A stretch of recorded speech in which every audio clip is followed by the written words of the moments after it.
Good morning, everyone, and welcome to the Mac and Jack Sports Show, our Sunday edition, This Week in Sports. Streaming live on Facebook, YouTube, and Twitch. On Mac Sports and the Northeast Streaming Sports Facebook pages. Please like, share, and follow our Facebook pages. Subscribe to the Northeast Streaming Sports YouTube channel for all the great Northeast Streaming Sports shows. We're also on Instagram and Twitter. Our website is nessp.info.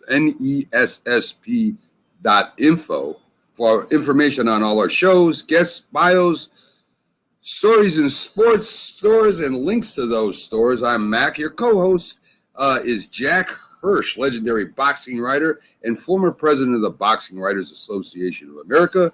Together bringing you national sports with special focus on Northeast professional sports from New York, Boston, and Philly. Good morning, Jack. How are you doing? Hey, good morning, Mac.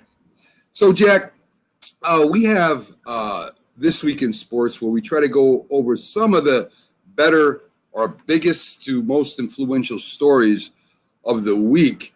And, of course, I think we should start with the Olympics. It's the biggest world event, if not the biggest event in the United States. It's drawing about 15 million. The ratings are down a little bit from the last two Olympics, but still it's got 15 million viewers here and millions worldwide. So, if we talk about the events that happened in the Olympics, probably the biggest thing that happened is a non-event where Simone Biles, one of the greatest gymnasts in the history of gymnasts in the Olympics, was the easy favorite to win this year's gold medals as she did the Olympics before. She just withdrew from her last chance to compete on the floor exercise. It will make a decision of the beam this week. So, Jack, she cites mental health issues, pressure, the pressure of being perfect, the pressure of being in front of tens to hundreds of millions of viewers. And, you know, we don't think about athletes as human beings a lot, right? We think about them as almost like machines, almost like gods, that they can do almost anything. And we don't think about them, their personal feelings, physically, mentally, emotionally at all. I mean, we just look up to them and think, wow, these guys are spectacular. But they're human beings, Jack, right? Oh, absolutely. Pressure a lot of times is what you put on yourself. And Simone Biles, as an athlete in the Olympics, in a certain sense, is playing with house money because a lot of people regard her as the greatest gymnast of all time. My concern is, this has been in the news for a while. And my concern is how this could impact her because it's stretching out. So to some people, it's like an ongoing drama. To some people, they're sympathetic, but it's been going on a while. Will she or won't she compete? Will she or won't she compete? And if she doesn't compete again, people are going to think, well, why didn't she just pull out altogether? But it's not so simple. She wants to gather her thoughts together. She's not sure. She would like to compete, okay? But mentally, when you're going through a certain anguish for whatever reason, it's very, very difficult. And I don't think she knows the answers herself, okay? But, you know, we have compassion for her, and it would be a nice story if she snagged the final Olympic event, competed, won a gold medal, but it wouldn't solve her mental well-being. Us from the outside, we would see it, we would cheer, and we would think, well, she overcame her mental issues. It wouldn't mean she overcame any mental issues with this. And I think it's being the pressure of an athlete. If Simone Biles wasn't an athlete, if she was just a person going to school, trying to get her master's degree, very quiet, not known to the public, her outlook on things would be a lot different. And from Simone Biles' viewpoint, Mac, she might be thinking, well, am I letting people down? Am I letting my country down? Am I letting my family down? Am I letting my friends down? Am I letting, fans down? So don't think that's not kind of weighing on her to a degree. But let's see how it plays out. But what Simone Biles, at the end of the day, has to do what's best for herself. The heck with anyone else. You have to do what's best for yourself because mental issues, are a problem that we, sometimes don't take as seriously as we should. If an athlete gets an ACL and they're out, we're sympathetic. But if they can physically perform, but mentally they can't, we tend not to be as sympathetic. And that's unfortunate. Well, Jack, I was looking up her net worth. She's worth about $9 million, right? Endorsements, appearances. I mean, she's been all over the place, throwing out the first pitch on different commercials and such.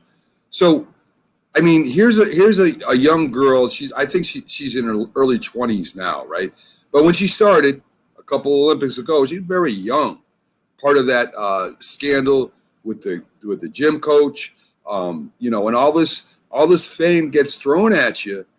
And, as we saw with a lot of actresses and actors and singers, they end up going by the wayside because it's too much too soon and they're not ready to handle all this amount of media coverage. And today's media coverage is a lot worse than it was way back when. They're watching your every move. So, I don't know, Jack. Physically, like I said, I've watched her perform. I'm amazed at what that girl can do, or that young lady can do now. And for something like this to go there and then not compete, I mean, is a huge story. And as you say, hopefully everything works out for her, and hopefully she gets in one of the competitions, or even if she doesn't, hopefully in the future things work out for her one way or another.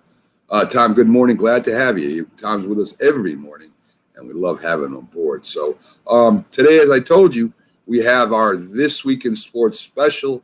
We'll have Robert Butler from Sports Scope, who's on with us every week. He's scheduled to be in. And, of course, two-time Super Bowl Dallas Cowboy legend Jim Jeffcoat. Back to the Olympics for a second, Jack. In the medal count, China right now is leading the world in gold medals with 23. I've heard some stories that they're ready to win at any cost. The U.S. is second at 20, Japan at 17, Australia at 14. Surprised me that no European countries are really up in there.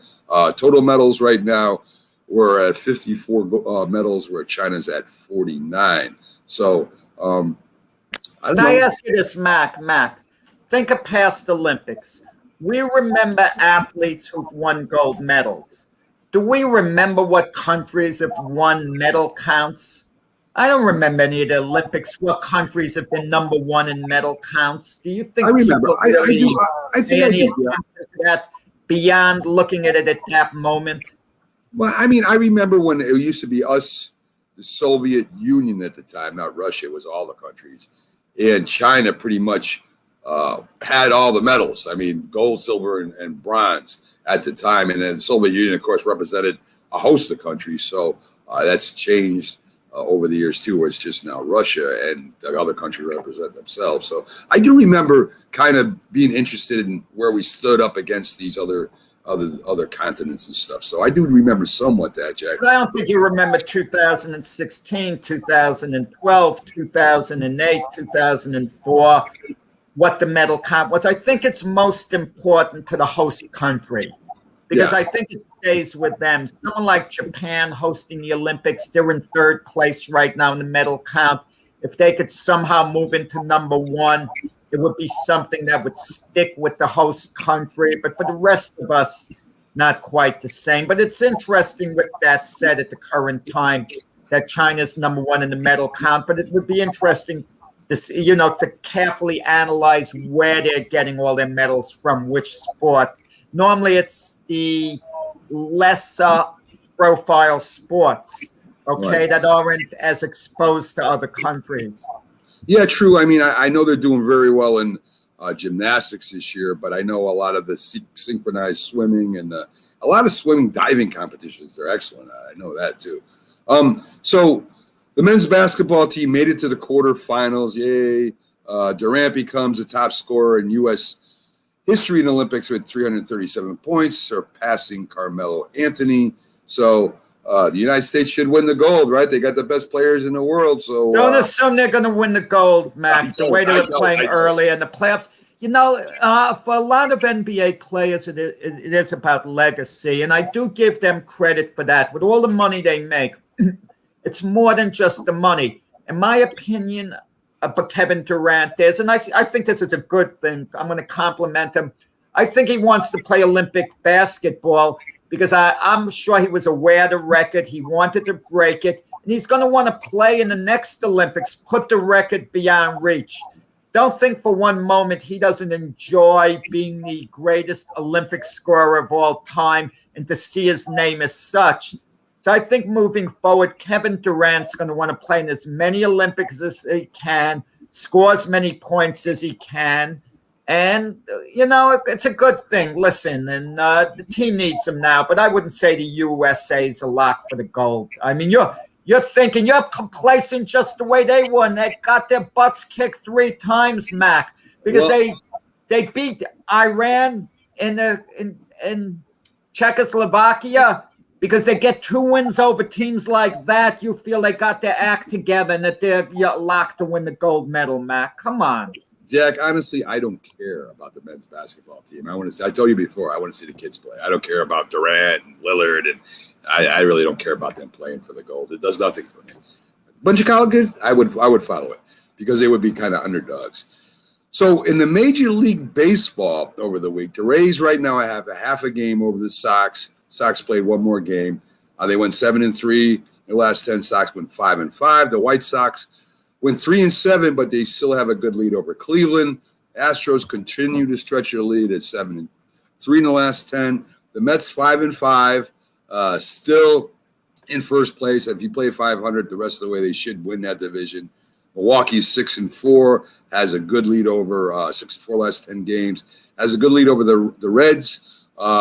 San Francisco went 6-4 last 10, has a 3-game lead over the Dodgers. Of course, the trades, a lot of moves, very busy at the trade deadline in MLB. Let's see, the Dodgers pick up Matt Scherzer and Trey Turner. I mean, the rich get richer. Yankees get Joey Gallo, Anthony Rizzo, good bats, no pitching. The Red Sox pick up some pitchers, but the biggest news was the acquisition of outfielder all-star Kyle Schwarber, who can play first and has played catcher, and Sales Jacks just had another successful start in the minors.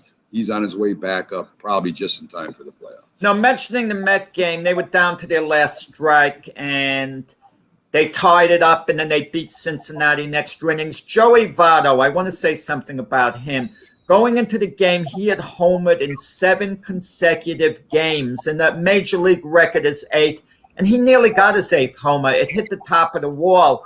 But he's been a career Cincinnati Red. And the Reds haven't been too good of a team on balance during his long career there. Yet Joey Votto has never demanded a trade. He's a Red through and through. And I kind of like that on Joey Votto's part and the Cincinnati Reds' part. They're not looking to move Votto for prospects. And in this day and age, it's good to see a guy who would appear to be on track, even though we never know, but would appear to be on track to have a long major league career with just one team. Somehow it bothers me. A guy spends all these years with a team and he's very successful, and they move him to another team. If he can help another team, why can't he still help you? I don't know, Jack. I mean, it's crazy to me. It's hard to be a fan today in a lot of situations just because of that. So in NBA, Jack, of course, we know, Josh Richardson went to the Celtics. Russell Westbrook, of course, to the Lakers. Cleveland gets Ricky Rubio. Remember Ricky Rubio when he first came in? He was the Minnesota Timberwolves. Supposed to be the never newest. Quite lived up to expectations. No. Listen, he's been around a lot of years, a lot of years, meaning he hasn't been a failure, hasn't been a flop, but they thought he would be maybe one of the first great European point guard superstar. Yeah. And it just, hasn't worked out. He's been a decent player, and that's about it. Yeah, I agree. I mean, there was a lot of hype when he came into the league. They showed the films of him in Europe and how good he was, and he looked like he was a wizard with the ball, and hasn't really panned out like that here. But I mean, you're right. He's been around for a while, so he must be pretty good. Top 3 picks we'll go over real quick. To Detroit gets the Pistons get Jalen Green.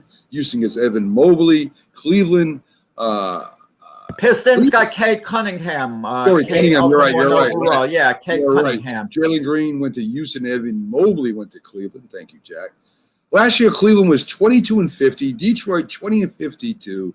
Houston 17-55. Jack. So I imagine these players will start right away. There's no reason not to with those records and where they were. Do you really think it makes any significant change to the team's future? Yeah, absolutely. I'd have to look at a team like the Pistons that got Cade Cunningham. I'd have to look at their games last year and see in their losses how many points did they lose by. If there were a lot of losses by 3-4 points, Cade Cunningham is a major difference maker. That means there'll be 3-4 points on top. And the Pistons have a lot of young talent. They're blending.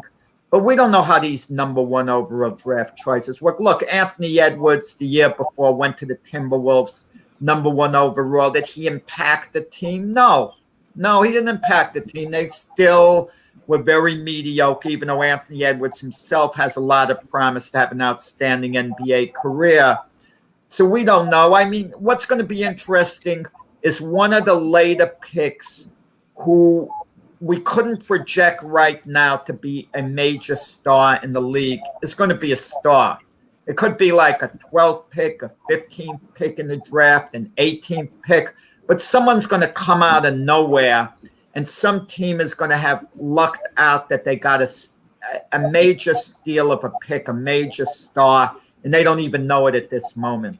Yeah, it's very true, Jack. I mean, I remember when some higher ranked teams would get some of the first round picks with that lottery system. I mean, I don't know. I don't even know if I like the lottery system, to tell you the truth. It feels like you're playing. I don't know, but I remember when Steph Curry was on the board. He went number 7 overall. And I remember thinking that this guy has the potential to be a really good NBA player. We didn't know to what extent.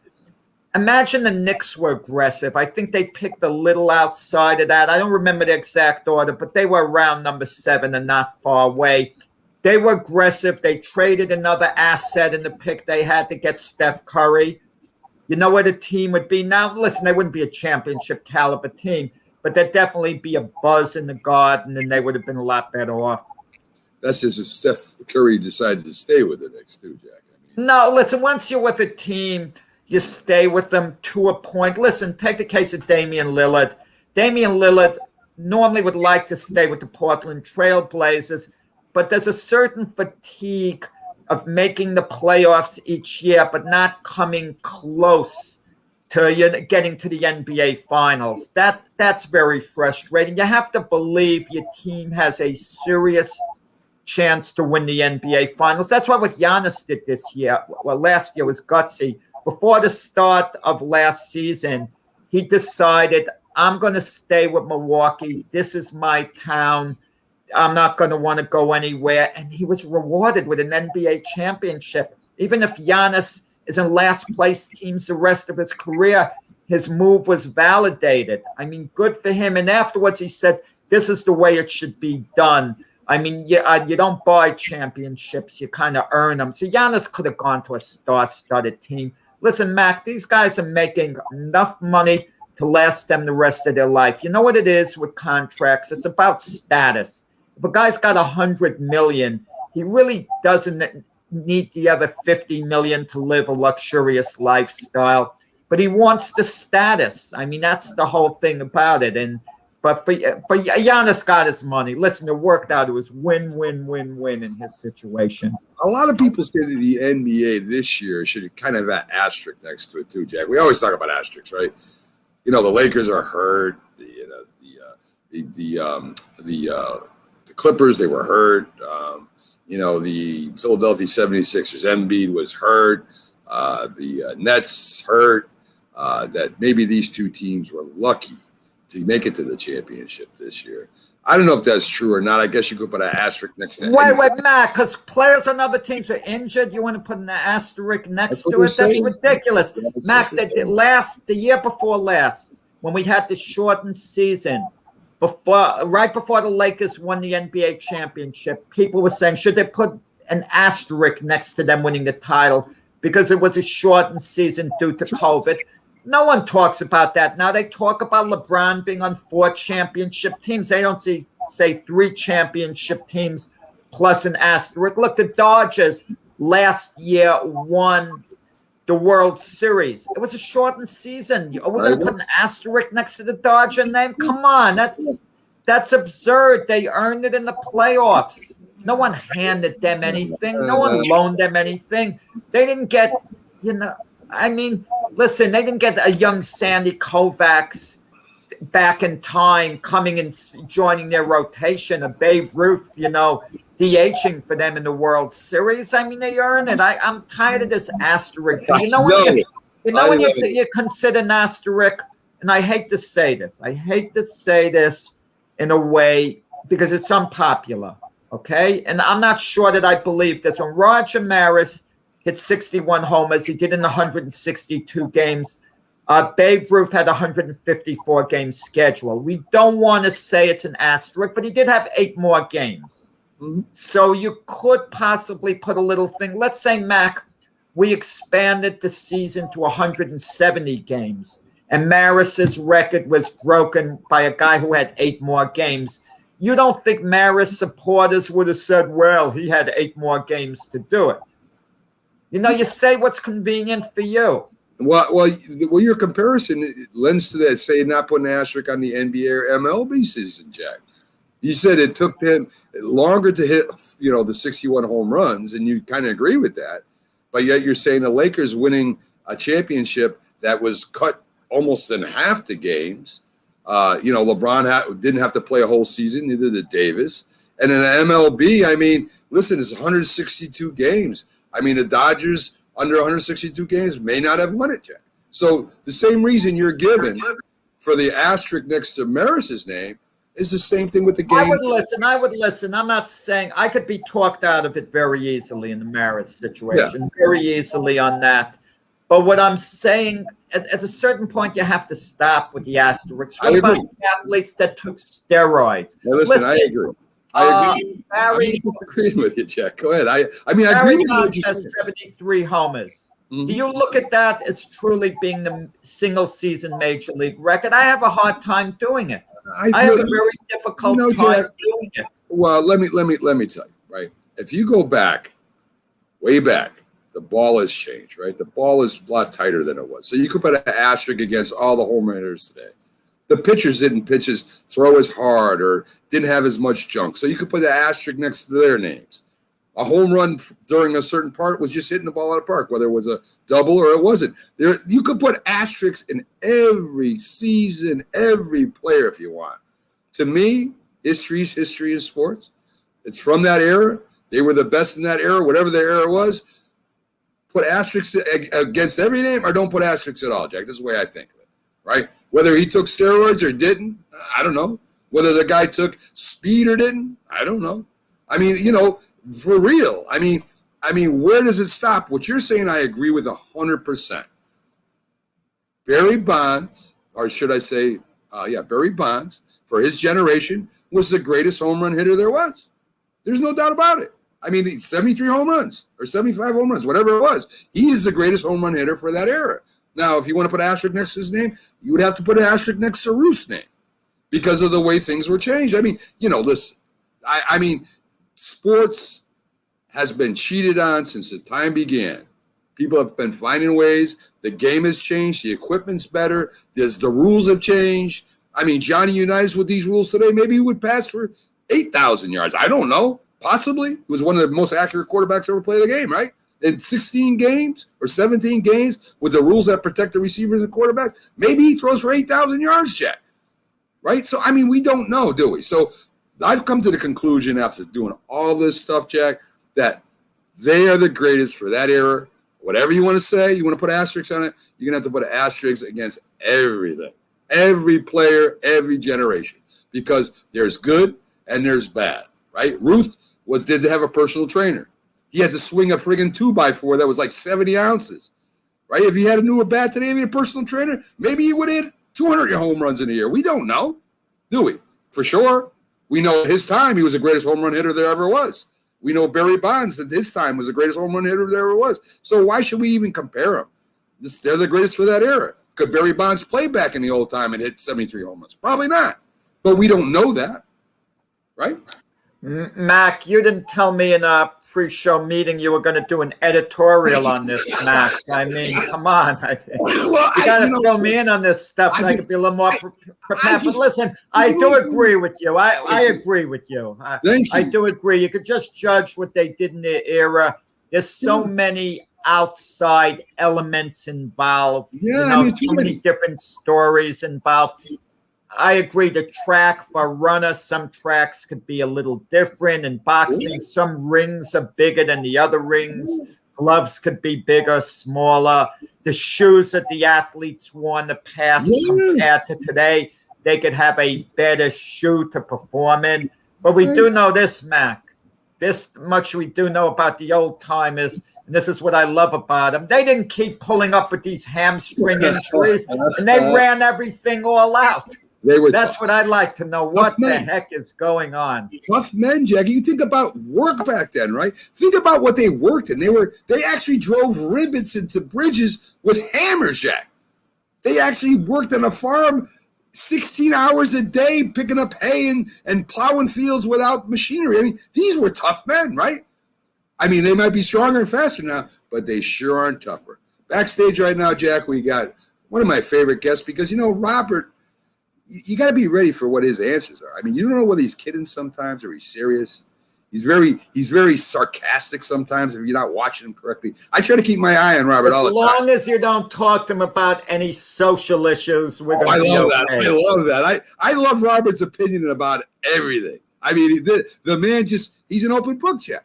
I mean, you don't know whether he's fooling or not, but he's an open book. So let's bring on Robert Butler from Sportscope. Great show, has great topics he talks about all the time. He's everywhere on social media. Check him out, but let's bring him up. Hey, good morning, guys. 6 weeks away. Yes, 6 sir. Weeks away. NFL Week 1, Jack. Oh, man. I can't wait, Robert. Man, I'm excited.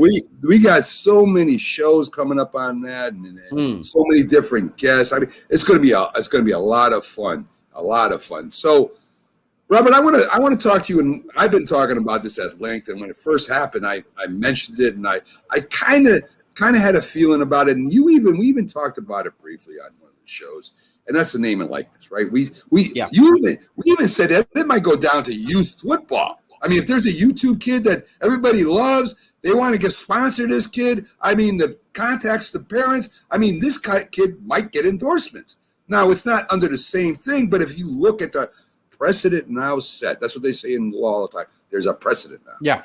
So that if you use a name and likeness, you have to pay the man. So it's happened, Robert.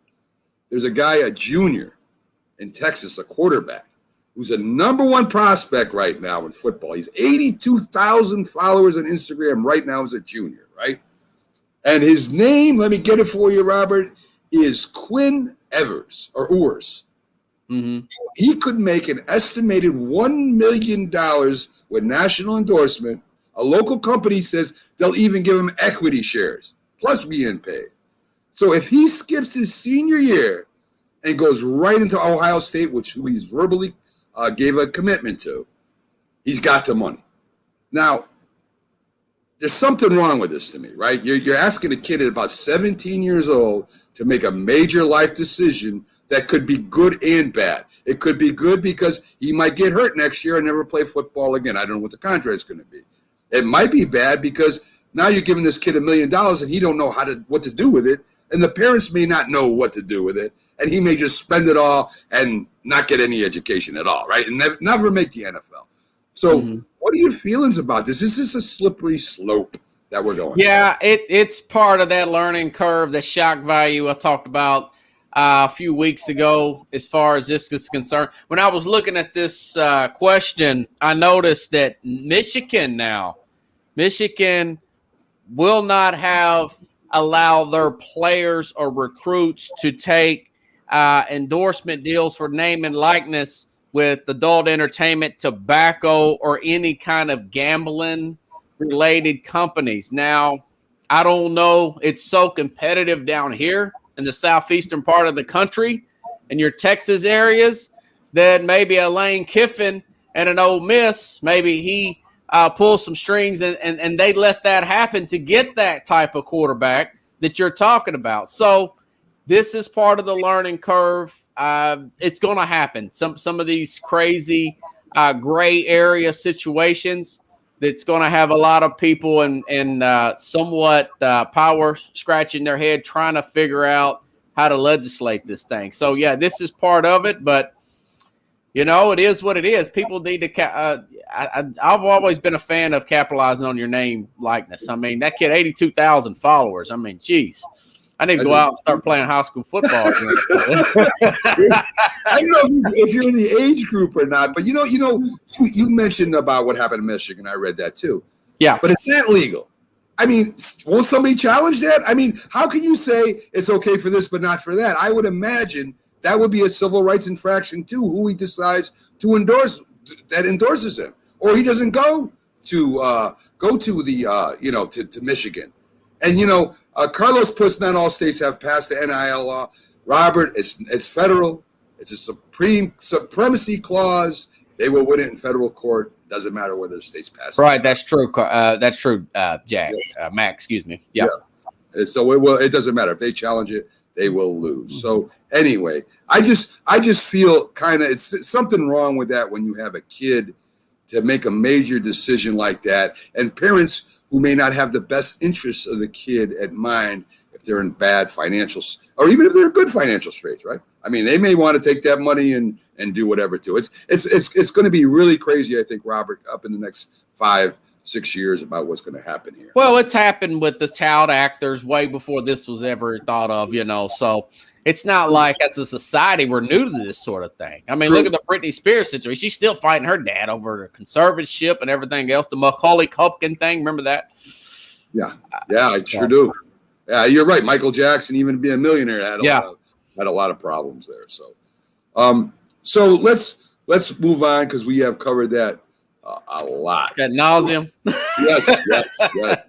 We'll see what happens. That's what the next story. Whatever happens with it will be the next update. Next story with that. So again, we've covered this quite a bit, but I want your thoughts on this. Yeah.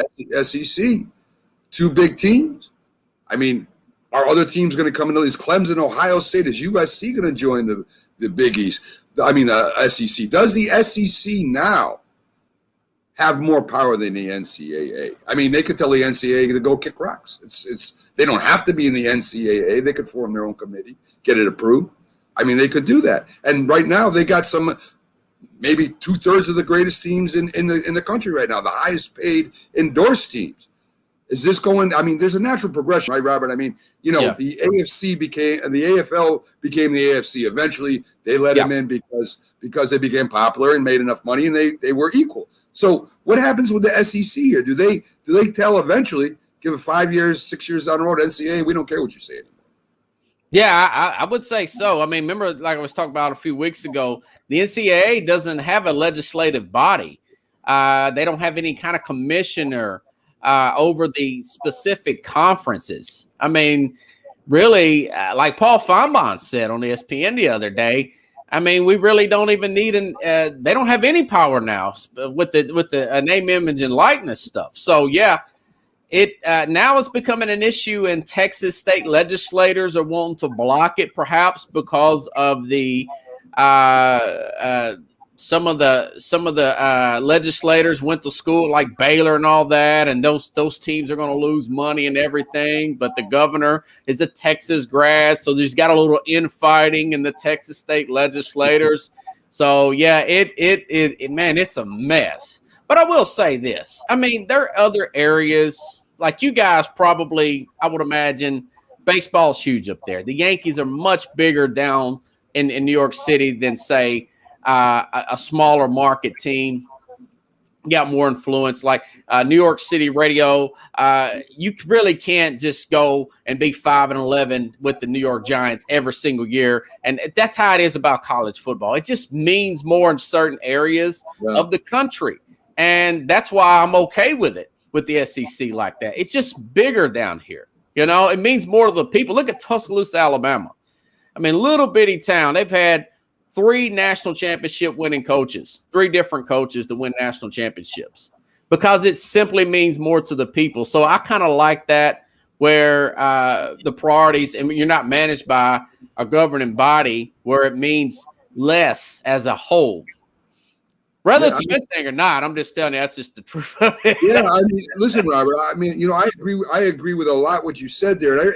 And we really don't think about what it's going to do to the area or the other teams, because when you're talking, the Big 10 or Big 12, whatever the heck it's called now, all these teams are going to lose a lot of revenue in that conference. 2025, they get the monies from the teams for contracts, and if they're not getting the money for being broadcast like the SEC is going to get, they're going to get unbelievable broadcasting rights, and they're going to demand higher contracts from the networks. The Big 10 or Big 12, they can't do that now. They can't demand that. Yeah, but guys, I just still say it's good for the fans, though. I mean, there's going to be a lot of casualties here, a lot of collateral damage, unfortunately. Yeah. But selfishly, as a TV watcher of these products, man, I'm excited about seeing Alabama and Oklahoma potentially play every single year. Yeah, I mean imagine if Clemson and friggin' Ohio State joins it. It's over. If those two teams join the SEC, college football. We'll just have one big mega conference, and you'll see better teams play more often. Like I said the other day, man, I'm tired of watching Bowling Green and Alabama beat Bowling Green 60-3. I mean, who wants to watch it other than maybe the parents?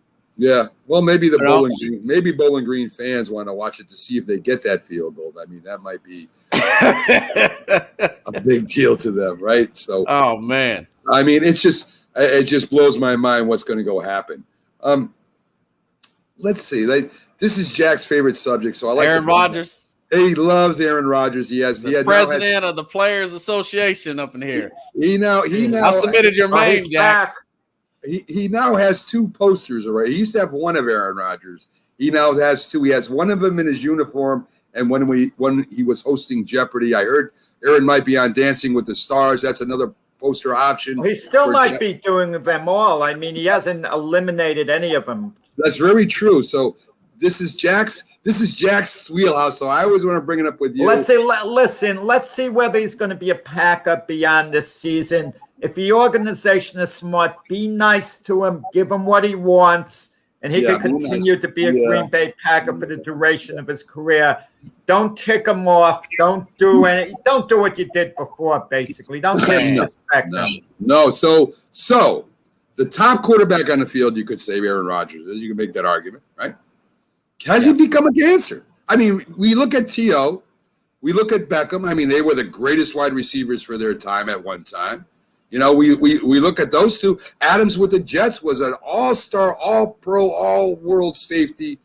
Kind of messed the Jets up. Just got some turn the wheels, the screws on Seattle, and kind of got some good draft picks for him. So now Aaron Rodgers, he came out and basically said, in fact, he did say, the team is not good enough to win a championship. In other words, teammates, you ain't good enough. I mean, how does that make the teammates feel? I mean, he's got to go to the locker room. I don't think he said. I didn't hear him say that. He said, we're not good enough to go to the championship, the Super Bowl. Well, he named 12 players that the team should have re-signed or whatnot. And I will give Colin Cowherd credit for it. He put a list of those players up there, and only 3 of them out of the 12 actually done something elsewhere. We do not want players picking the team. This is, not even coach. Why do you think Bill O'Brien is the offensive coordinator of Alabama now? You don't want to make the coaches general managers. You remember Mike Holmgren? That's coaches. Can you imagine players picking their buddies? I mean, including Randall Cobb guys. I mean, they didn't even need a slot receiver. They need defense. I know. He had a lot of success with Randall Cobb in the past. 7 years ago. He felt Randall Cobb never should have been let go in the first place. So he's basically reunited with a coworker. For example, let's say I was traded away to another talk show and Mac had a hard time interacting with someone. He'd be asking for me to come back. for Yeah. the chemistry. The same thing Rogers with Randall Cobb. Randall Cobb and him had excellent chemistry. It's a good, he's a good security blanket there for Aaron Rodgers. Jack is stretching with that antidote he just used about, begging him to come back to the show. I mean, he's really stretching it to the limits right there. I mean, but anyway. The athletic ability don't have nothing to do with this show. I mean, yeah, it's true. It's true. And you're not injured all the time, Jack. So true, right now, true. anyways. True, and he never. Remember, Aaron Rodgers is the NFL MVP. Keep that talking about the MVP here. Yes, and he did it all by himself. He had no offensive line or defense to speak of. So I mean, all the records he made and all the passing yards and all the touchdowns he threw the ball to himself and blocked during that throw. I mean, he's a wonder. Aaron Rodgers. David Bakhtiari won't even. We don't know if he'll even be back in September. That's the left tackle.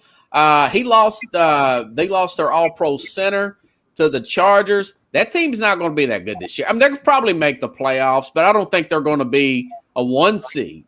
I got Tampa and San Francisco roster-wise better. That's just in the NFC alone. And Minnesota's upgraded tremendously. They're going to give them a run in that division this year.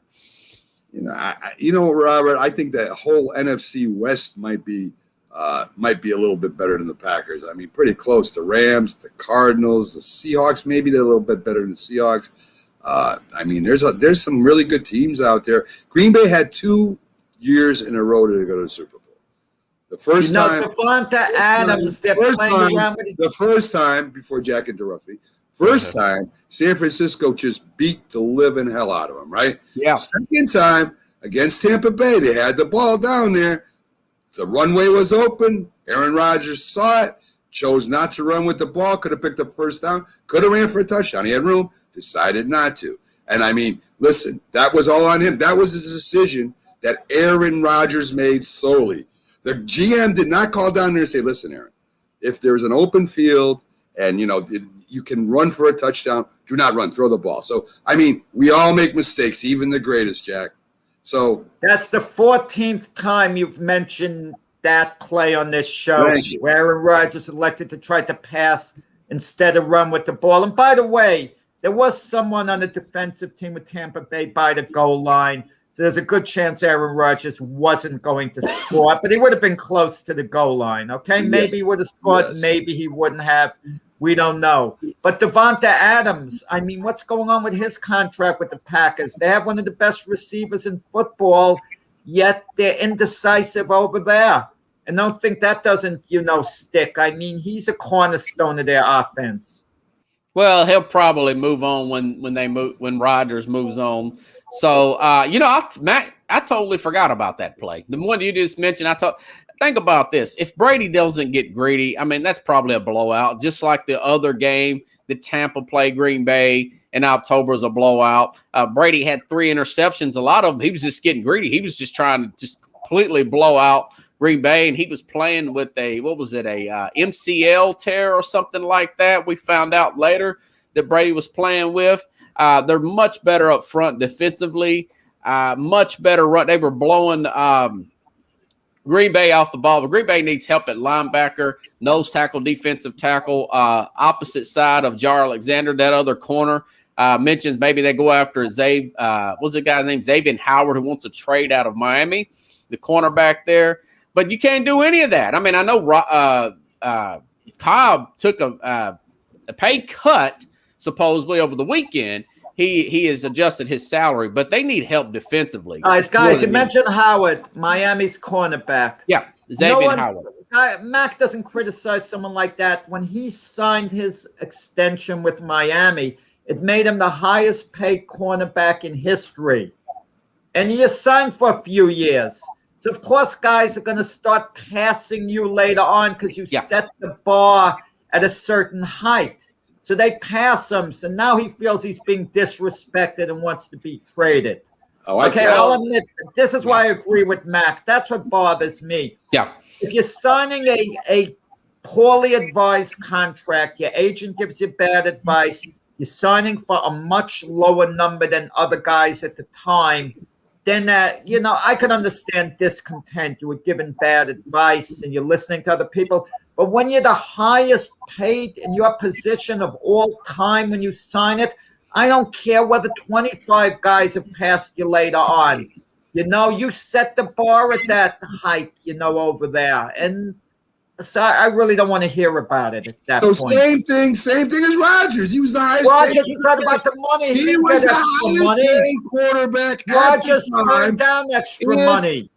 I'm telling you about it. The contract he's under right now, Jack. The hell what he's offering now. The contract he's under now, he was the highest paid quarterback at the time. He makes $35 million a year, maybe a little over. And Not about the money, though. I don't care. It's still a contract, Jack. No, the point is these other guys want to renegotiate because it's about the money. That's exactly it.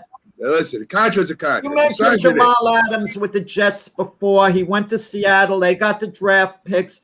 Jamal Adams went because he wanted his contract.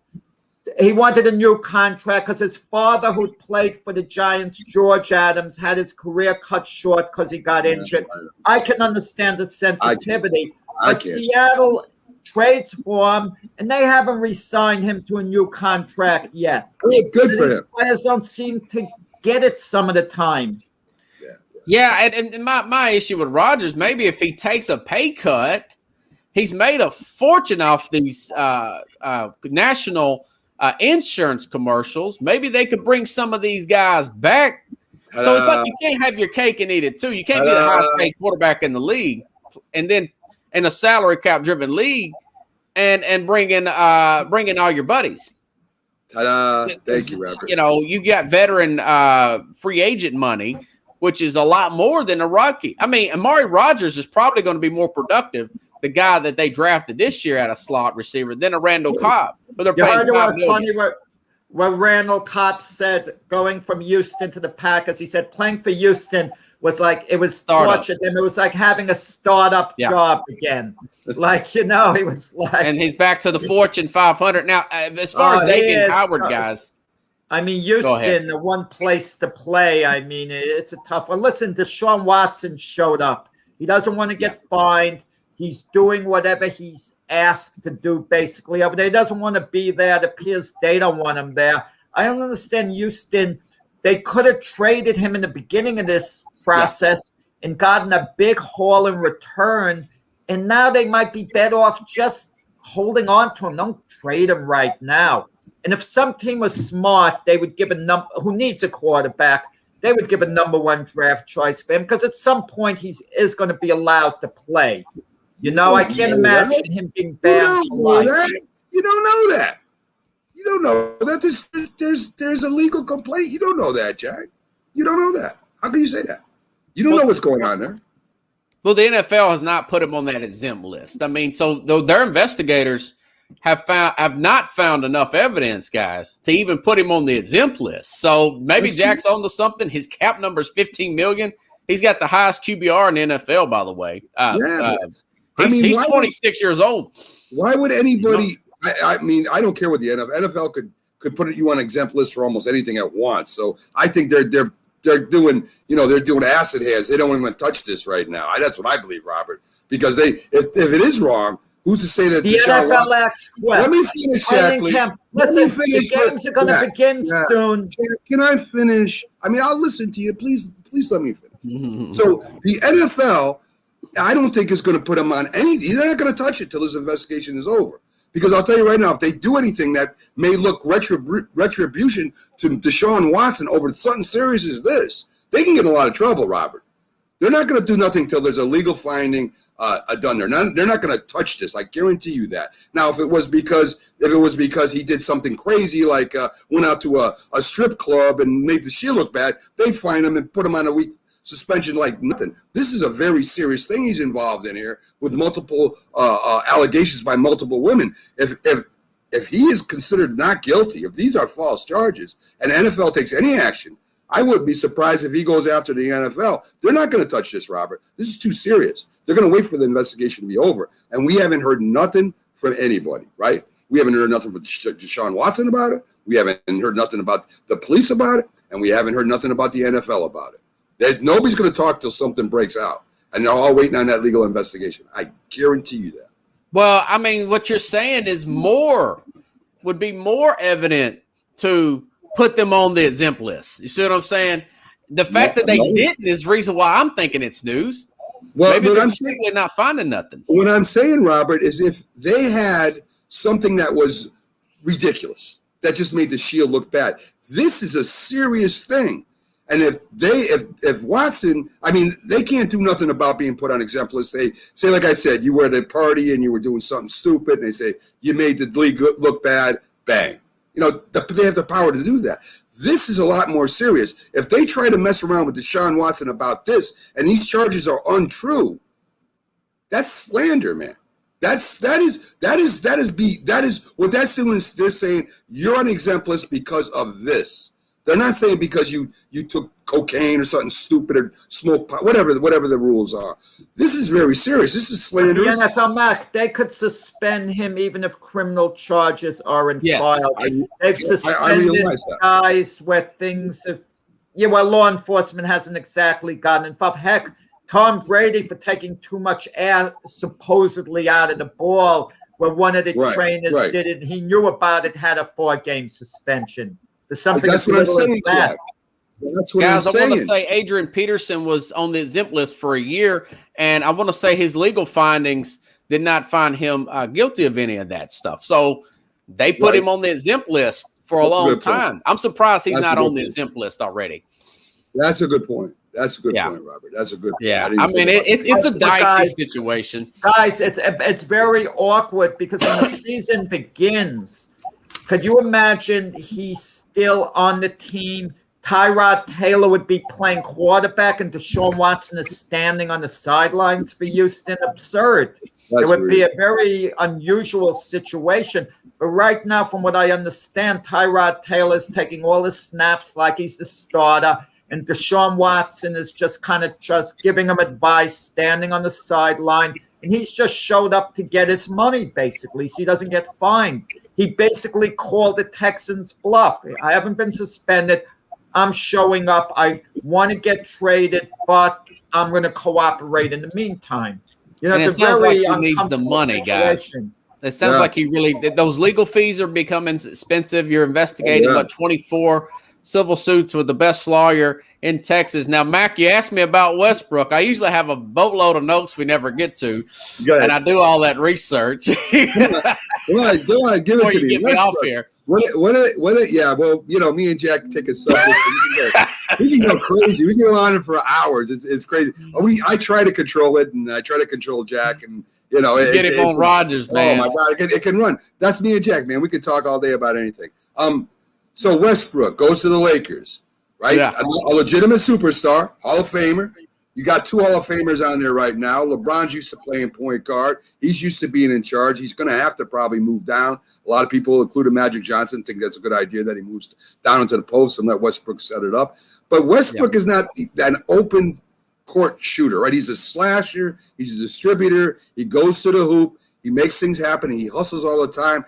Does that fit in with Anthony Davis and with LeBron James? LeBron James, Anthony Davis, big down underneath, can shoot. LeBron goes to the basket. Westbrook goes to the basket. I mean, is this going to work? Can they run down the court like the old Lakers can? I don't think so. I don't think they can do that. So what do you think, Westbrook? Is it going to work with Westbrook? And if it does, how, Robert? Only way it works if he comes off the bench as a 6th man. He's an energy guy. Run down the court, everything you said, throwing the ball inside, taking quick shots. He's a good energy guy. I'll say there'll be talks of him being traded again by the deadline. This is a total disaster for the Lakers. This guy, 3 teams in 3 years. Now, Brad, check this out. Bradley Beal now wants to stay in Washington. People do not want to play with Russell Westbrook. I have to give Kevin Durant credit for lasting, what did he say, 7 years or something like that? Didn't he play with Westbrook for 7 years? Westbrook is just a ball-centric guy. Had not made it. His teams have not made it past the first round since those early days with Kevin Durant. This is an awful deal. It's gonna be great for shows like ours and the national shows. There's gonna be a lot of infighting.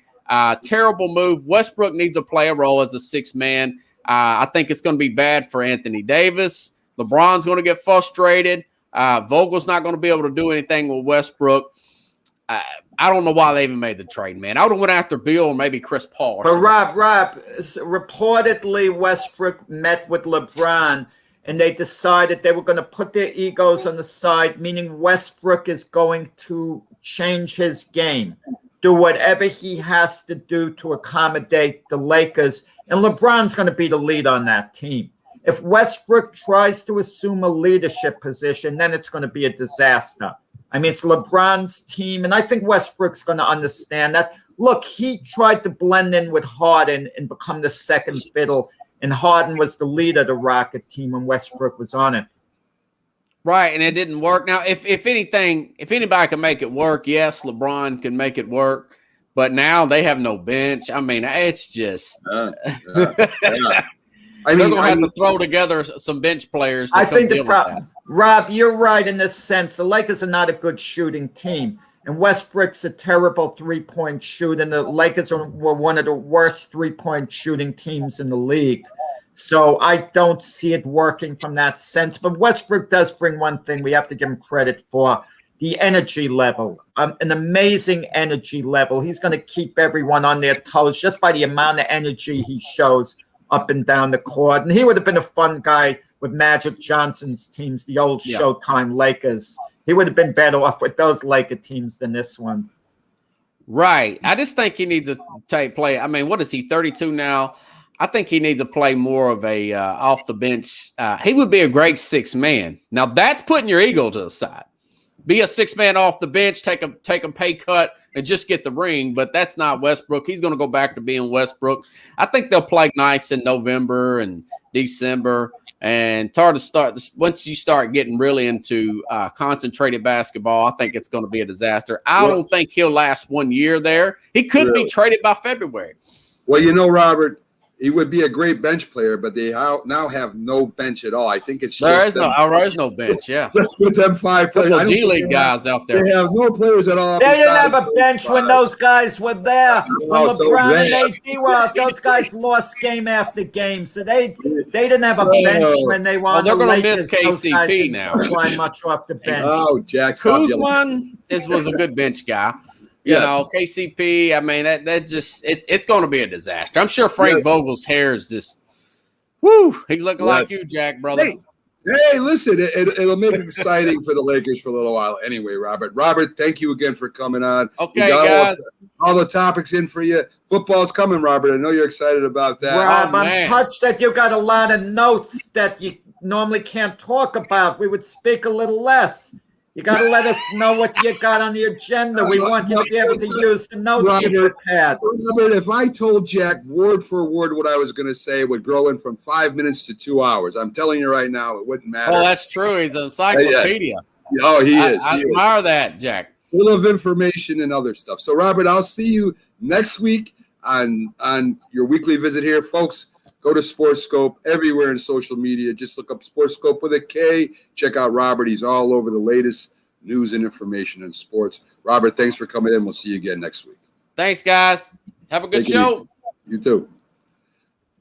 So there you go. Robert Butler, SportsScope weekly guest. Folks, stick with us. Right after these messages, we have the Dallas Cowboy legend himself on. He'll be on for the rest of the hour with us. Telling us a little bit about football and camp and his favorite team that he roots for all the time. Well, I'm not even going to tell you who that is because, I want it to be a surprise for you. You'd be surprised, really, who Jim Jeffcoat's favorite team is. So we're going to get to that right after the breaks here, folks. Stick with us, please. We'll be right back in a few minutes.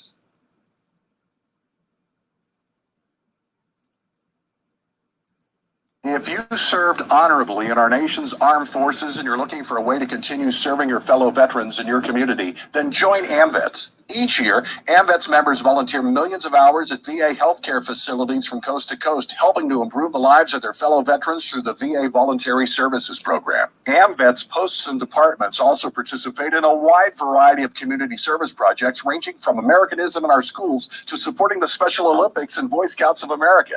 If you no longer wear the uniform today, you can still serve through the AMVETS by joining today at amvets.org. Hi, Grandma. What's for dinner? Hey, honey, I'm making stew tonight. Ooh, can Nina come over? I'm not sure about our new friend.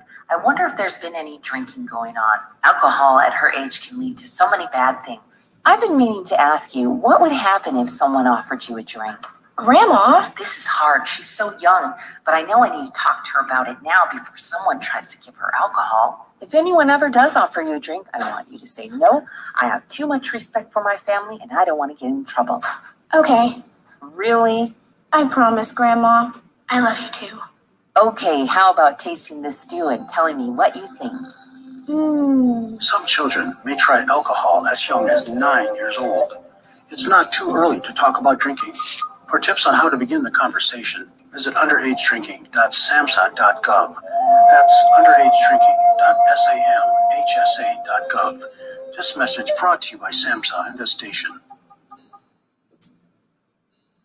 When you hear the word asthma, you probably think of shortness of breath, coughing, or inhalers. Lots of things can trigger asthma, but the fact is that asthma doesn't just attack, it can kill. But with proper medical management, asthma is controllable. If you experience shortness of breath, wheezing, tightness in your chest, or persistent nighttime coughing, you may have asthma. See your doctor and get the facts. You'll breathe easier. For more information, call 211-INFO-LINE. A message from the Connecticut Department of Public Health, keeping Connecticut healthy. If you talk and they will hear you every single time.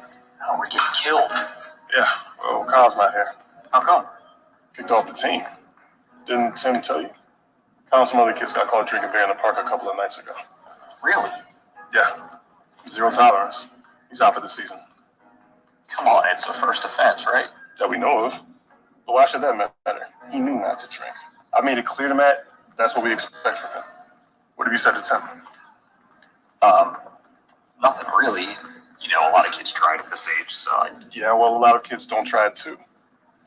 I'm not saying that Matt's gonna be this perfect kid, but if I don't tell him what we expect and why he shouldn't drink, how's he gonna know? you think kids that age really listen? They never admit it though, but they hear more than you think. Talk. They hear you. For more information about talking with kids about underage drinking, visit underagedrinking.samhsa.gov. Try.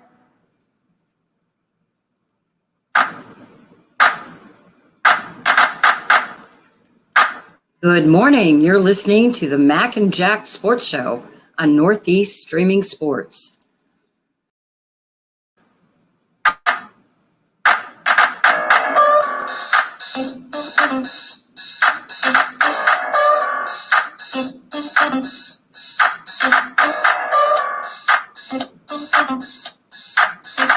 I love that song. Good morning. Welcome back to the Mac and Jack Sports Show. We're on live Wednesday through Sunday a.m. 2 hours of sports for you. I'm your host, Mac, with your co-host, legendary boxing writer himself, Jack Hirsch, going to be inducted into the New York State Boxing Hall of Fame this year. And we're going to try and be there live when it happens. It's a big day for Jack. It's a big day for me, and it's a big day for the show. So we'll try and be there live if we can work it out. Backstage right now, folks, we have the biggest Philadelphia Eagle fan there is, even though he's a former Dallas Cowboy legend. We'll bring him up right now. Here he is, the two-time Super Bowl champion, Jim Jeffcoat. How you doing today, Jim? I'm doing great, but I will never be an Eagles fan. Well, I'm going to tell you, he's attacking you off the back because last week, if it were a boxing match, Max staggered you when he made it clear Bill Parcells was a far better coach than Jimmy Johnson. Mac wasn't going to take any of your stuff about Jimmy Johnson. He wasn't going to accept it. He made it clear to you. Hey, listen. I love you, Matt. I know. I love you too. I have to disagree. I've been around both of them. That's okay. That's okay. That's okay, Jim. We all have our own opinions. I let history speak for itself. So anyway, anyway, Jim. Let's talk about this team, the Philadelphia Eagles. Wait, I got a couple of questions for you first. Okay. Yes. I mean, we gotta tap into your football playing knowledge, and you did it, and you did it better in some cases, and just as good as the best in the history of football. So I want to get your opinions on a couple of these things. Okay.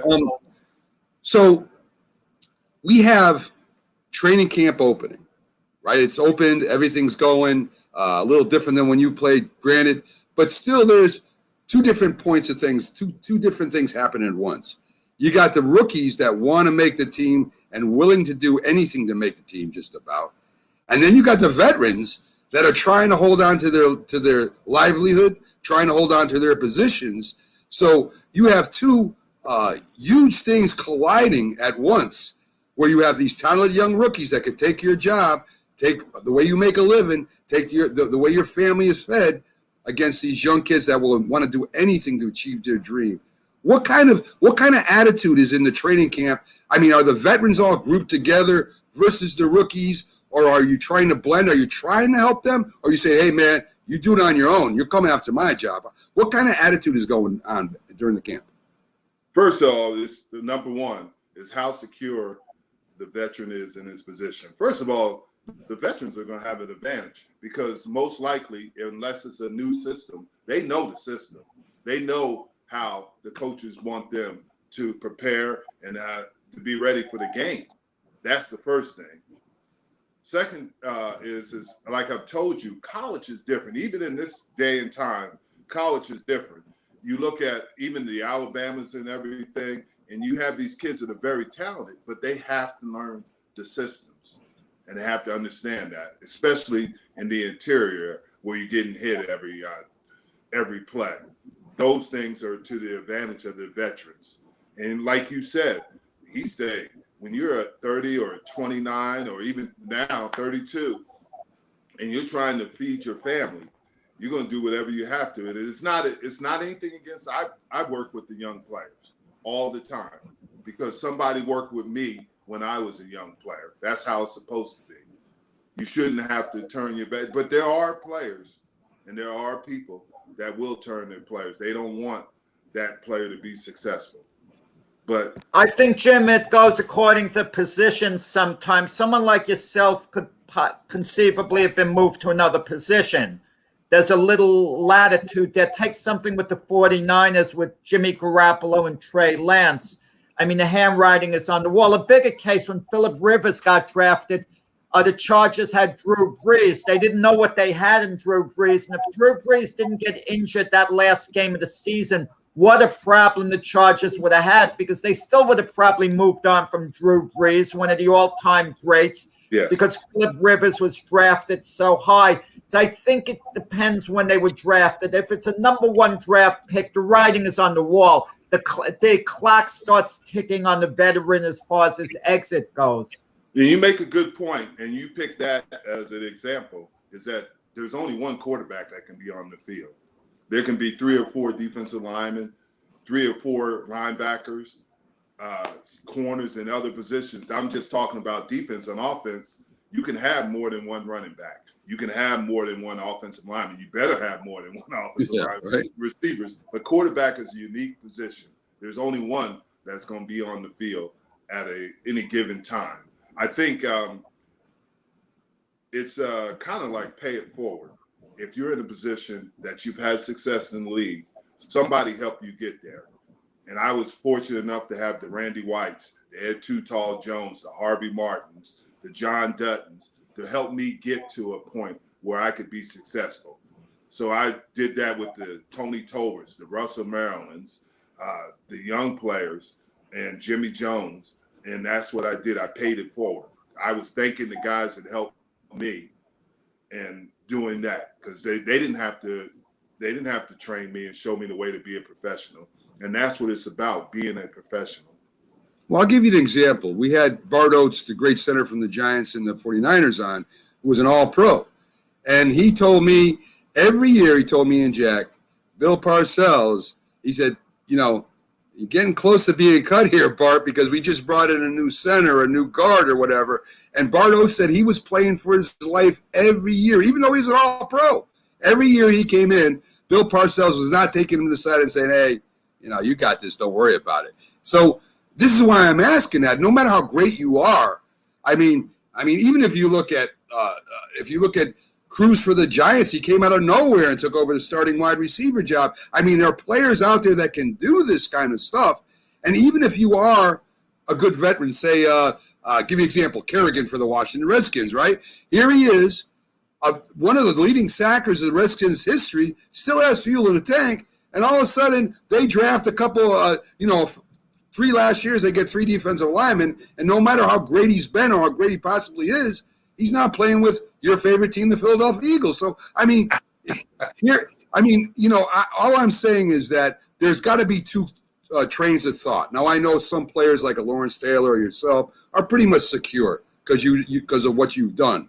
But, man, a lot of them guys, their jobs are in jeopardy every year. And it just blows my mind that, that one kid wanting to dream and that one veteran saying, no, man, you ain't taking my job. There's got to be some kind of, I don't want to say a hatred, but there's got to be a rub there, Jim. But here's the thing, Mac, is that when you're in this business, the business of professional sports, it's always competitive. They used to tease me and say that I was a 15-year rookie because that's how I practice and that's how I prepare like this was going to be my last season. And I always prepared like that and competed. But that doesn't mean that you have to look at a rookie because he, like you said, he has a dream. If you're good enough, you will be there. You will be there. And I had challenges. They had young guys come in and try to take my job, and I worked my butt off. But I also taught them things. But if you're working hard and doing the right things, just like you said with Ryan Kerrigan, Washington did draft all those defensive linemen, but now he found another spot, just like I did. The Cowboys probably, the salary cap area is different. You only have so much money that you can spend, and obviously they're going to have to re-sign some of those young guys, and that's just the reality of playing the professional sports and the reality of business. It's nothing personal. It's just business. Yeah, but Ryan Kerrigan has been in the league about 11 years or so, and I think what the evaluators do, even if a guy at defensive tackle, for example, I'm going to say is playing at his highest possible level, they'll look and say, well, he's 33 years old, so he's got to slow down in a year or 2, even though there are no signs of him slowing down. So then they might, draft high at that position. And once they've invested so much in that position by drafting that high, it creates an uncomfortable situation because the veteran's thinking I'm performing as well as could be. I haven't slowed down a bit, and they're looking to replace me. So it's not a nice feeling. That's a good point you bring up. But let's use the Aaron Rodgers situation as the example. Aaron Rodgers was the MVP, correct, last year. And he's playing at a high level. But he's 36 years old. Just like you said. 37. 37. The reality of it, even as a quarterback, there's going to be a decline in talent. And they drafted Love in the first round. And just like he's got to look over his back, but he's performing at a high level. Now he's starting to think, just like you said, Jack, wow, they drafted this guy in the first round. What do they think of me? How am I going to perform? I'm performing at a high level. Why did they draft this guy? Couldn't they got another position? But that's just the reality of professional sports and business. Tom Brady was an icon. He's probably one of the best quarterbacks that ever played at New England. But even Tom Brady now, Joe Montana, there are in this day and time, very few players stay with the same team. The majority of their career they can, but they do not end with the same team. That's Jim, but it depends on the position. When you agree, the position you played, you had to have an explosive first step off the ball. Your first move had to be explosive, all out. A quarterback can play from the shotgun. He can be savvy. He can get block. If he has good blocking, he can buy a little extra time. So I think it's different.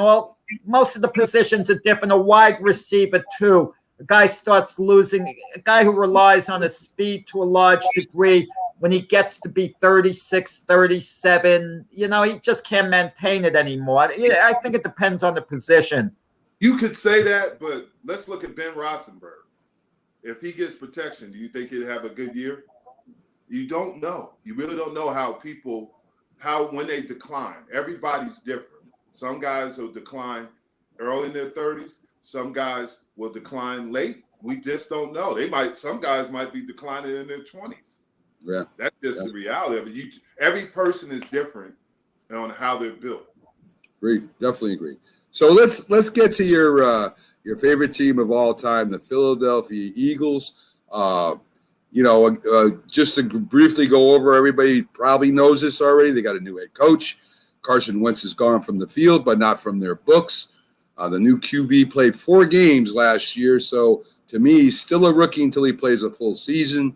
The offensive line comes back this year, pretty good. They're a solid offensive line. Defensive line comes back. They add Kerrigan. Good defensive line, a little long in the tooth. Defensive backfield, big question mark. Running backs are solid. The wide receivers, huge question mark. Linebacker group needs to improve. So we have, like I said, Kerrigan comes on. They draft a Heisman Trophy winner, Devontae Smith, defensive tackle Milton Williams, cornerback Zeke McPherson, if I'm correct. Those were the top 3 picks. They added a running back in there also in their top 4. New season, new head coach, new quarterback, new scheme, new defensive coach. I mean, this team is in a total rebuild stage. To me, Jim, the Eagles of the past were always tough. I don't care what their record was. If you went in to play them a game, you had to play fierce football. You had to beat them. I mean, they had strong wills as far back as I can remember from even the 70s, Jim. They always were like a lunch bucket team. They're going to give you everything you can handle. They really didn't lose too many games. You had to beat them in order to win. And I don't care what decade it was. They had a few off years, but for the most part, I mean, they've always been a tough team since I can remember anyway. So there's already rumblings. Jack talked about it, about the coach saying, hey, we've got to get it together, and players saying, yeah, we've been kind of taking it easy, and the signs aren't good out of the gate, Jim. So here we go. The season starts. They start off with a fairly even game almost with the Atlanta Falcons. The Atlanta Falcons aren't a powerhouse. Do they step up and win one for the coach? Hurts has a great game. They're running. Where are they playing, Mac? Do you know where they're playing? They're playing at Atlanta. At Atlanta. So that's their first game. Guys, me being a fan of another team, the same conference, even though I respect all the teams, I'm going to give them the win. I'm going to say, hey, you have a chance here. You come out. You're on fire. Maybe you do a couple things. Atlanta's kind of in an uproar over there too. Why not? You got a possibility. I'll give them the win the first game. What do you guys think? Wow. I mean, I'm gonna actually agree with you. I think Jalen Hurts, to Devonta Smith is going to be a big thing there. And it reminds me of a boxing match once. There were 2 fighters. Neither of them were too good. It was an amateur contest, and they were matched to box one another. And I asked one of the coaches why, and he said, because this way one of them can win because they can't beat anyone else. So that's basically a little bit of the situation here. So it's going to be interesting. The rookies, Kyle Pitts, Devonta Smith, the little comparisons, but you can't judge much on one game. But I'm going to go with the Eagles to kind of stun the Falcons. They're a long season for the Falcons, but that's another story. Okay, Jim, I know you got to agree with us. I mean, this is your favorite team. Yeah, I want to tell you first why I don't like the Eagles. When Buddy Ryan was there, I had 3.5 sacks on Randall Cunningham, and he sent an offensive lineman to clip me from the back, and it gave me a hairline fracture on my ankle. Holy God. That's why that was personal, why I'm not a big Eagles fan. But back to the Eagles and the Falcons. Matt Ryan is an experienced quarterback, and I honestly, if he has a receiver to throw to, I think he's going to have the advantage. I'm always going to go with the experience in that situation. Yes, Matt Ryan is on the downside of his career, but he's still a talent, and he's very highly intelligent. I'm going to go with the Falcons. Okay. I'm kind of a little ticked off, even though Buddy Ryan was a defensive coach on the Jets Super Bowl winning team way back Super Bowl III. I never liked him afterwards, arrogant guy. But the idea of another player who would clip you from behind, knowing he could hurt you, I can understand he wants to hold on to his job. It probably wasn't one of the elite players. So a guy feels if he doesn't listen to Coach Buddy Ryan, I'm going to get cut. So he's thinking of his own survival, but yet to pull a maneuver like that, I mean, it's pretty low. It wasn't a good situation. It wasn't a good Buddy situation. Ryan and Buddy Ryan and Jimmy Johnson really liked each other a lot. I think they used to hang out and have drinks at the time. Yeah, I think so. Rex seems to be a nice guy, though. Rex Ryan. The Eagles get a gift. They're at home when they play the 49ers. That's the only gift they'll have, being home and not having to travel back in a plane. No contest. The 49ers should win this pretty easily. What do you think? Who's going to be quarterbacking the 49ers? It's not that it matters, but I think Jimmy Garoppolo, they should win. If Garoppolo stumbles in that game, Trey Lance gets moved in a little quicker than we think, but the 49ers should win. I think you could play quarterback and the 49ers win this one. What do you think, Jim? I like what you guys are saying.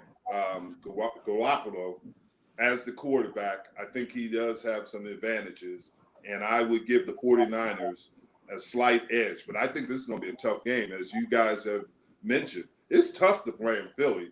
It is not an easy place to play. And everybody who goes in there, they find out quick. The Philly fans are vicious. Yeah. I mean, we all know they're very vicious. That's the truth. They're gonna know their girlfriends' names. They're gonna know their wives' names. They're gonna know their kids. Everything. Yeah, there's a lot of studying going on in Philadelphia, Jim. Yes. So they go and play the big Cowboys in Dallas in the third week. They got to travel. They're going up against a high-powered offense. I heard from an insider, Dak Prescott got hurt, but I'll cover that Wednesday. So anyway, Dallas, I don't care if Dak Prescott plays or not. The offense is too good. The defense is good enough to beat the Philadelphia offense. It should be a pretty easy 2-touchdown game win for Dallas. I think we might be overrating the Cowboys a little bit. We look at their individual pieces, and it looks somewhat impressive when they're healthy, but we might be overrating them a little. But with that said, at Dallas, if they lose to the Eagles and Dallas is like 1-2 at that point in the season, is it possible Mike McCarthy could get fired in season? Yes, I mean, you don't hear about that happening.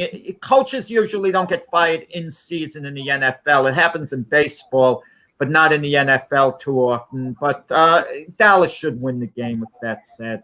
You hear that, Jim? He's got you guys overrated. Your coach is getting fired. I mean, he's got to.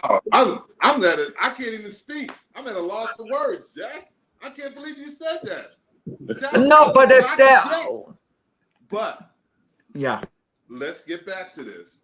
I think the Cowboys are going to win this game, and Dak Prescott will be there. He has a slight shoulder strain, so he'll be fine with that. They'll take care of him. They have a very good support staff in the medical, so I think he'll be fine there. And you're right, they're explosive, but the big thing about the Cowboys is their defense is getting better. I've been watching their preseason camps, and I think that their defense is going to be better. How much better, we don't know, but I'm going to give the Cowboys the advantage, and the Cowboys win this game in Dallas. Yes, I think so too.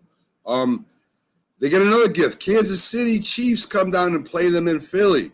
Again, I just think you've got a team that's a Super Bowl contender against a team that's contending to win, 5 or 6 games.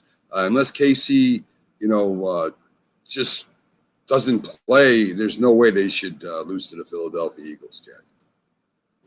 No, you'd think off the top of your head, Kansas City's going to roll. Something tells me it's going to be a tough game. The Eagles going to be up. But, the Eagle team, I just want to make a quick comment. When you look at some of the veterans like Fletcher Cox, Brandon Graham, you could relate to this, Jim. They remind me of the Buffalo Bills when you joined them. That kind of slow decline. They're still good. What's left could be more than competitive, but they're kind of declining little by little by little. especially have veteran guys like that. And the Kansas City, you'd think would win, in that spot, even though it's at Philadelphia. But the Eagles will be up for that game because the Chiefs, their name is magic over there. Everyone gets up for the Chiefs because they won the Super Bowl a couple of years ago and they were there last year.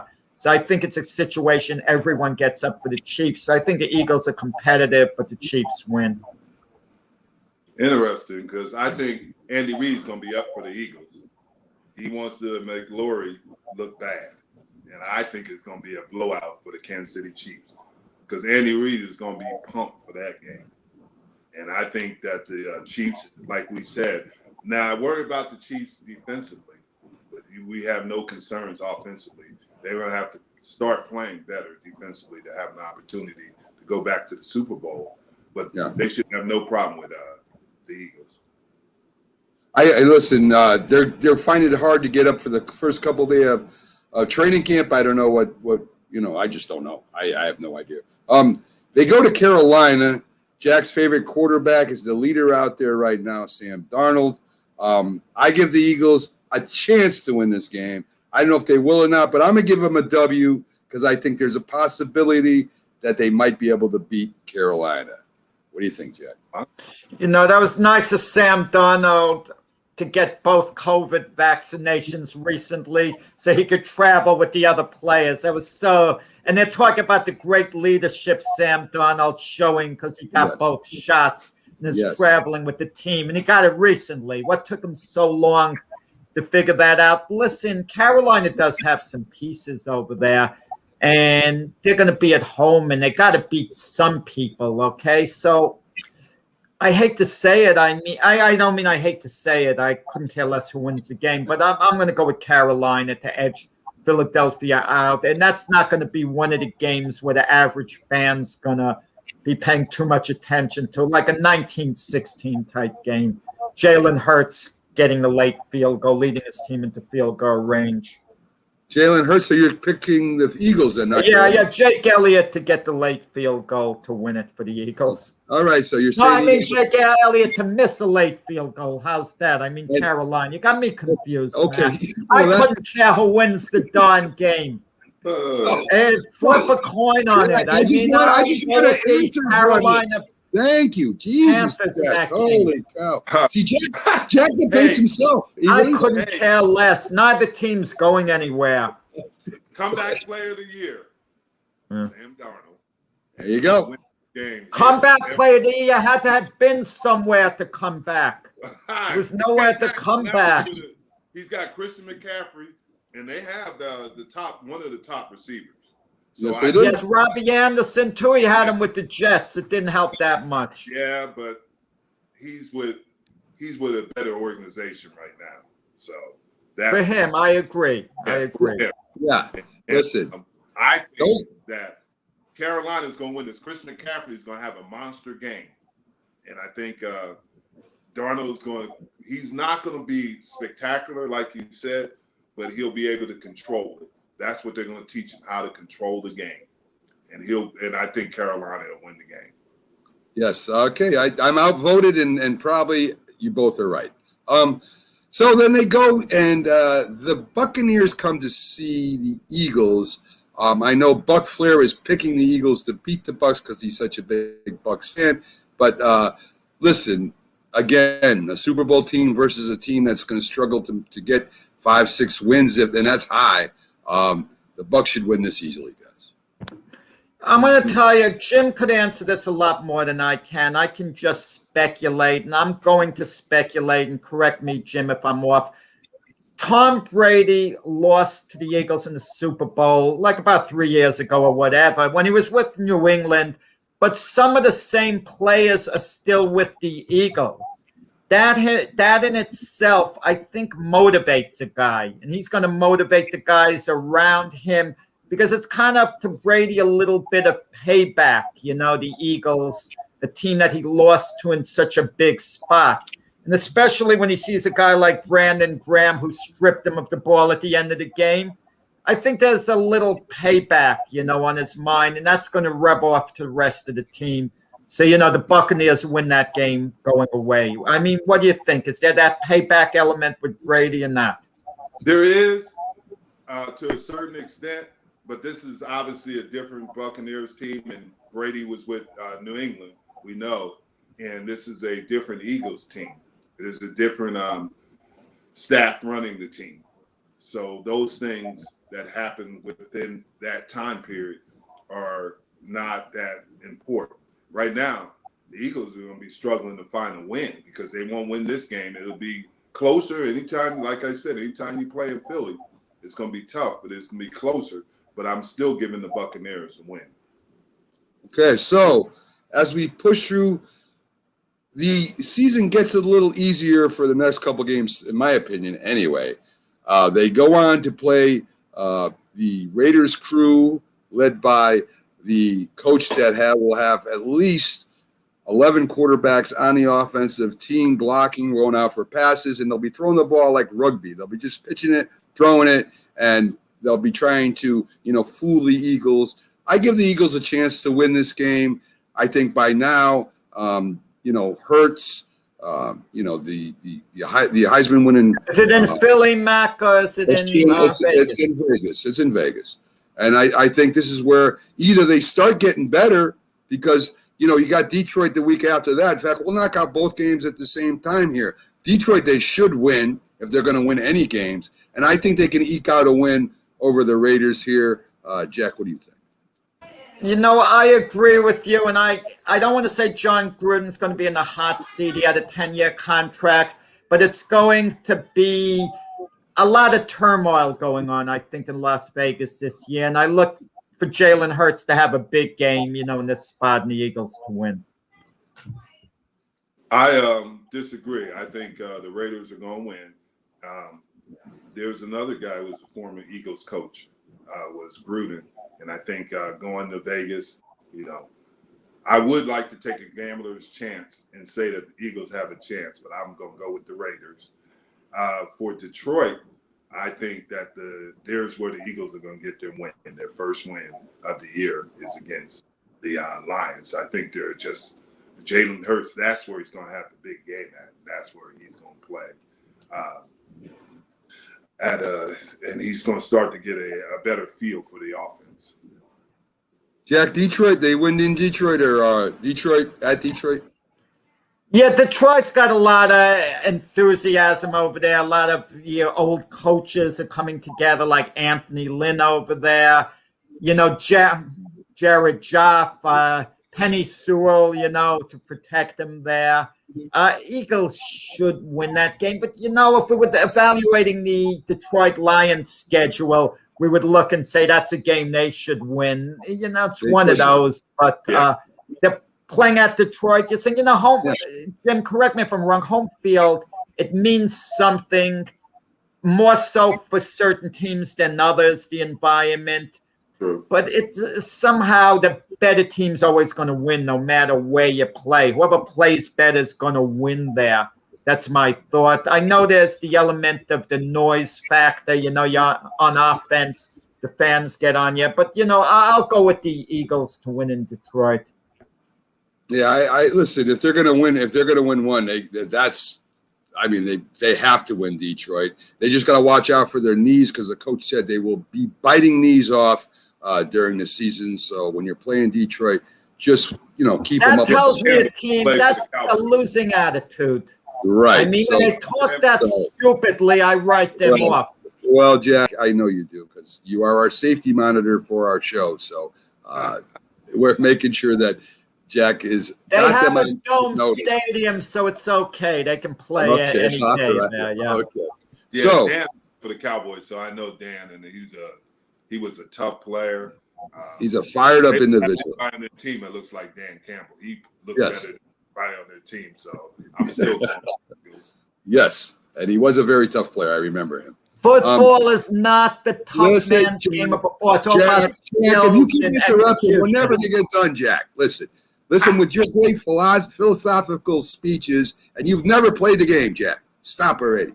He Right. did. He played in elementary school. That's right. I He played did- now intramurals. Listen, as a phys ed major, I had football class there. I was shootout playing cornerback. We were in a zone, and I left Way to the go. zone because the guy was open and got shoot out. Right, right. And that's what happens. Jack is always leaving the zone, and it's hard to keep up with him. So the Chargers coming to Philly. The Chargers, I believe, and people have called me crazy.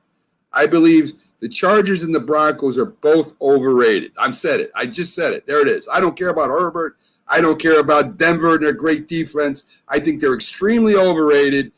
Herbert takes a step back. Denver's defense gives up like 30 points a game, Jack. I don't care what you say. The Eagles lose to the Chargers, but they do beat Denver. What do you think? By the time the Chargers play the Eagles, Justin Herbert's going to be one of the top 5 quarterbacks in the NFL, and he's going to have a big day. A big day. It's going to be an ugly loss for the Eagles. It'll be in the Hall of Fame right after that game. How about Denver, Jack? What do you think? Wait, what are we talking? Wait, we're talking about the Chargers and the Eagles, And right? we're moving on to Denver, Jack. Stay with me. Oh, that was quick. Jack.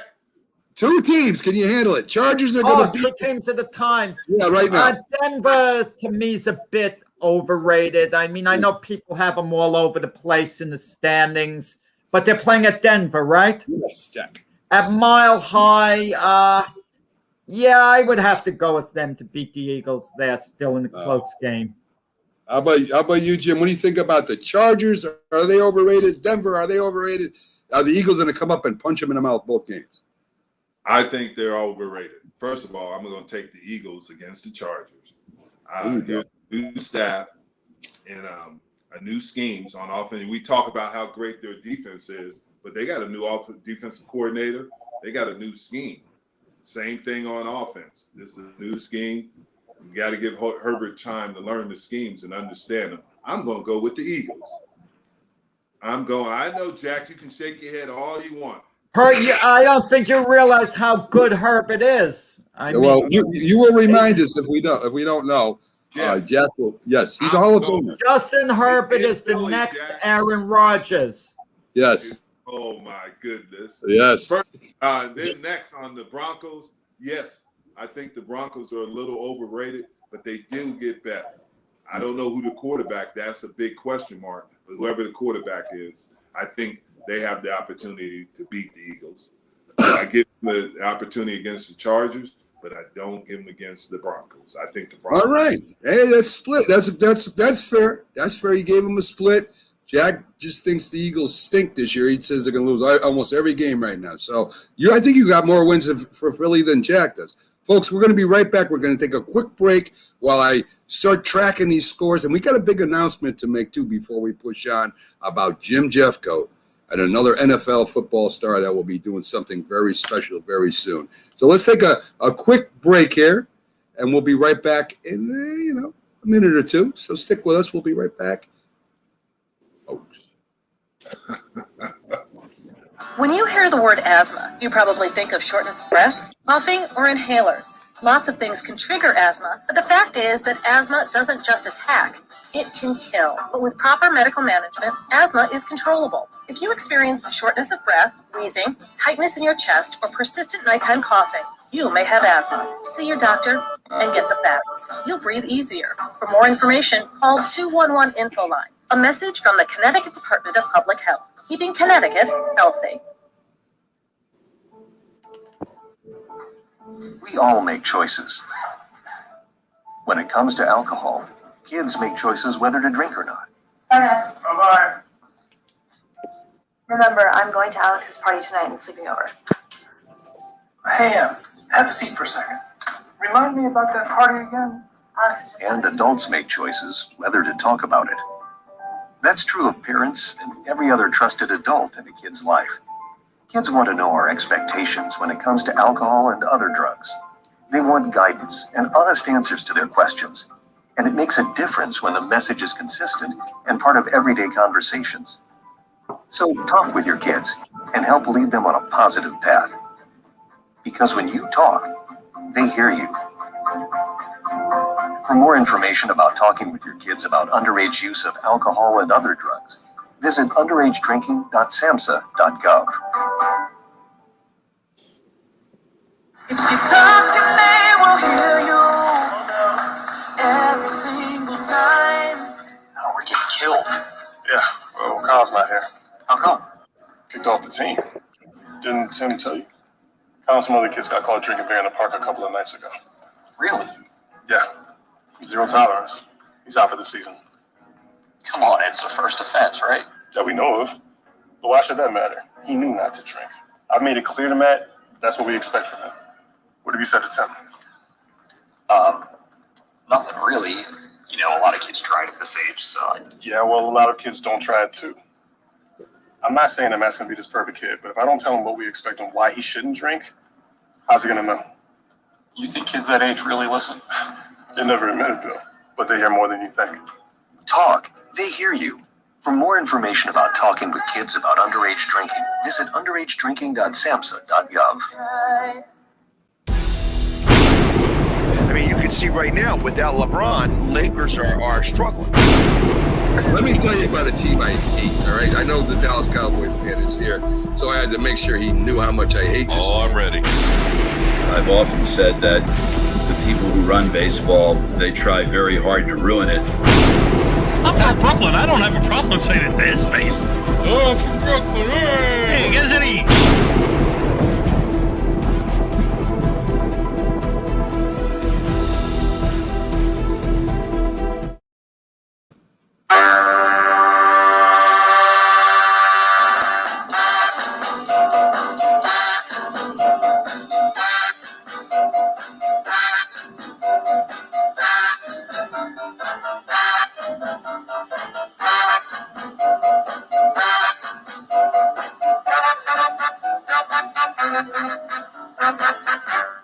Good morning, everyone. Welcome back to the Mac and Jack Sports Show on our Sunday This Week in Sports with Mac, Jack, and Jim. Coach Jim Jeff Coat, the two-time Super Bowl champion of the Dallas Cowboys, second career in leading sacks amongst a lot of great defensive linemen, legends of the game, Hall of Famers. Jim ranks right up amongst the best. We do have something special coming up for you guys on YouTube. Starting the next few weeks, we're going to make sure everything is right before we put them on. But you will be seeing, probably on Wednesday night, this here. You're going to be seeing, let me take down my banner so you can see the whole thing. And it's going to be Talking Shop with J&B. That's Jim Jeff Coat. Of course, as I said, two-time Super Bowl champion with New York Giants star wide receiver Byron Williams. They're going to be doing a YouTube special once a week, an hour, a show where they're going to be going through the NFL and all the great the rivalry of the Giants and the Dallas Cowboys that go back to when Tom Landry originally left to form to take over the Cowboys through the years. Both Super Bowl champions, both with a lot of fans, and they'll be talking not only about them, but all the NFL news, the NFC East. They should, from the people they have on, some great guests for you. It's going to be exciting. And as the NFL season comes to an end, well, they're still going to be on. They'll be talking about sports, and NFL news goes all year round. So, I mean, it's going to be a great thing we're going to have out there. We're going to make up some real good production for them to make sure everything goes great. So, congratulations on that, Jim. We can't wait to get you up and running over there, and should be a lot of fun and a great time over there. Thank you, Mac. It's going to be fun. I got a lot of opinions. Some people like Jack don't agree with all my opinions. I know you do, Mac, for the most part. Yes. By the way, Well, Jack, listen, I like your haircut. I think it's good. thank you. I got it about that's out of good son. I got it 3 weeks ago. The haircut. The hair's not growing back, but that's okay. The game, I was starting to touch on, the game has changed a bit over the years from when you played. Even though I was kidding around, I meant what I said. It was built a little more on toughness when you played. And I think now, obviously, toughness is a major part of football. It has to be, that's never going to change. but I think it's built a little more on finesse and an execution, just a little more. It's hard to explain. You could explain it a little more than I have, how the game's changed in this year, 2021, compared to the 1980s, 1990s. I think you're right to a certain extent, but as we found out last year in the Super Bowl, you had a more finesse team in Kansas City that was really destroying the opposing teams. And you had a more physical team in Tampa Bay, and it proved that the physical teams have the advantage, especially defensively. Tampa Bay was a lot more physical against Mahomes than teams have been in the past. And this is a copycat league. People are going to do that. And you know where they got that from is when the Raiders beat Kansas City, they were more physical.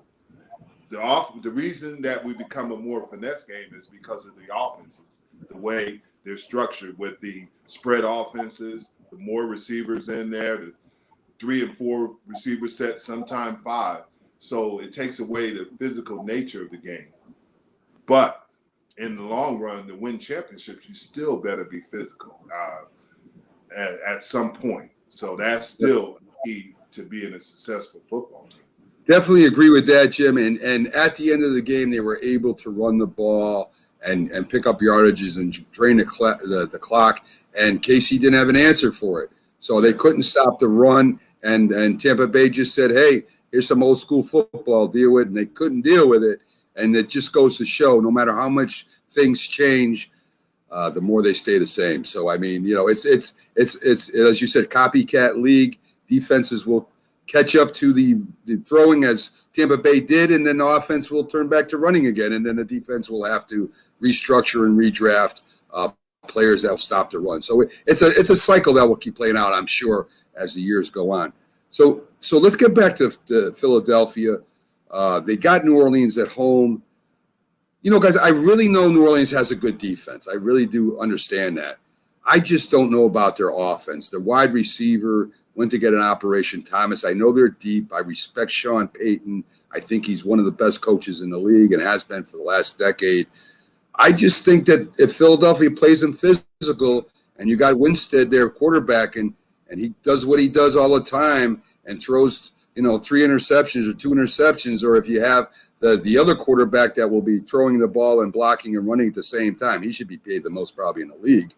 Very talented football player.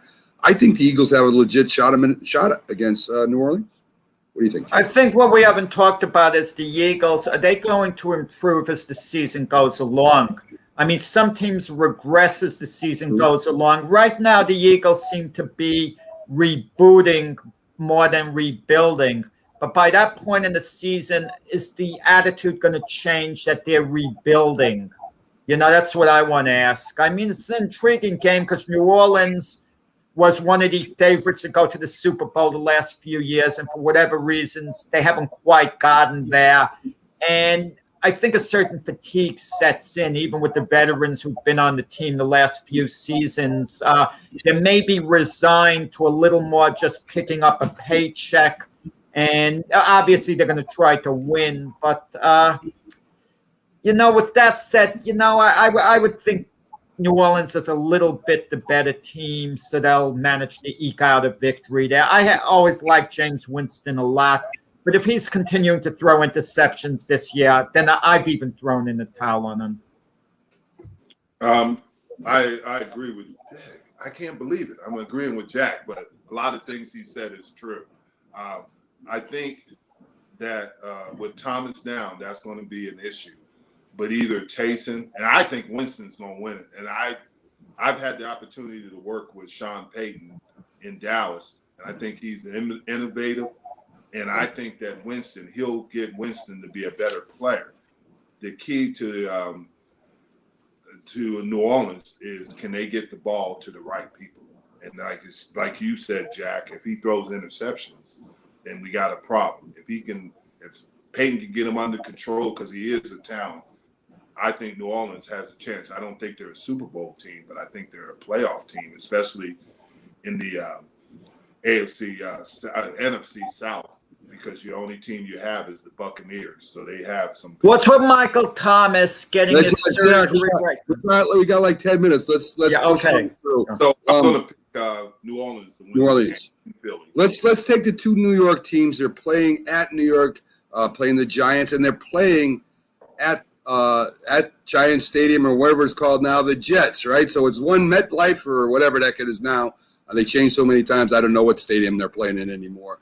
But they're both, this is the home field for both teams. The Giants, if they're going to do what we think they're going to do, as we've talked about, they should beat the Eagles at home. The Jets, believe it or not, I think have a shot.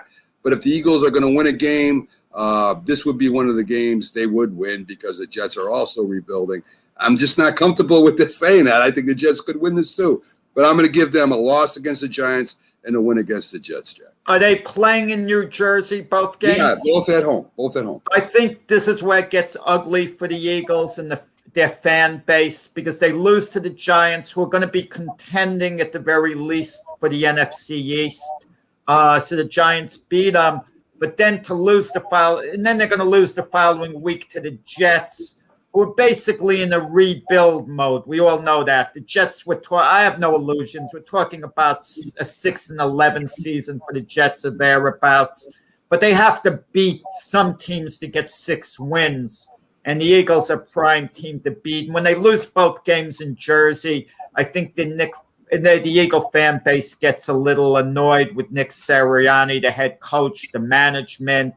And that's where the rebuild is in full force at that point, as much as can be during the season. Giants, they lose to the Giants at MetLife Stadium. Jets, they beat the Jets. Jalen Hurts is player of the week. Wow. Well, Jack, I don't blame you. I think the Jets could win that too. But I think the Jets have the opportunity to win it. Yes, I do too. That's gonna be a nail biter. I think Philly will win that game. Yeah, they got to win somewhere. Right, and that's exactly. the same thing with the Jets. Yeah. I mean, I think it's going to be a tough game. I think the Jets will play a lot more physical than Eagles at that point. I think that coach there is unbelievable. We should get the worst 8 teams in football and have an imaginary tournament: the Texans, the Lions, the Jets, the Eagles, and let them have their own playoff and evaluate that. The Jets will be fighting to see who gets #1 pick in the draft. There you go. Hey, that wouldn't hurt, right? Whoever who loses that game might get the #1 draft in the pick. Yeah. They got Washington at home. I mean, again, I think you got a great defense on the Washington side, a rookie quarterback still, or just becoming a professional quarterback. I think it's going to be a great game because Washington's quarterback, I think is, if that's who I think it is, Fitzpatrick, could come out and throw 4 interceptions or throw for 5,000 yards. He's just crazy. At home, I'm going to give him a win against Washington, guys. I can't get a read on the Washington football team. I'm completely clueless. On one end, I think they might be pretty good based on how they finished the year last year, how their defensive unit came together. But I just don't know. I just don't get that good a feel about them, like overall. But based on how they finished the year last year, could the Eagles have beaten Washington had they played Hurts and tried to win that last game? Maybe. That's a good question involved. I would think they're playing at Philly, right? No, yeah, they're playing at Philly, Jack. And Philly, I think based on what happened last year, the Eagles put everything they have into the effort. They were accused of tanking it last year, and they spring an upset and win that game. My concerns are different for Washington. My concerns is I was reading an article where Ron Rivera was chastising the team because of the COVID protocols, and I think they're one of the lowest in there to get the vaccination. And this is probably going to cause issues later in the season if they have some issues with it, because you can forfeit games. Hopefully that doesn't happen. But I'm going to go with the Eagles on this. I think Hurts is starting to get better. Like Max said, he only played 4 games. And I think he'll start to improve. And the Eagles are on an upward way. And I think the Eagles have the opportunity to win this in Philly. This will be a win for the Eagles. I have a better example than Russell Wilson. No, Hurts isn't the next Russell Wilson. I got carried away. He's the next Doug Flutie. Maybe that'll be accepted. Well, maybe. Hey, listen, Doug Flutie has a pretty good track record in the NFL. Yeah. The last 3 games, we're going to do this, guys, because we're running out of time, and this is where either the Eagles play spoiler or it's the demise of the Eagles once and for all as they play home against the Giants, away against Washington, and home against Dallas.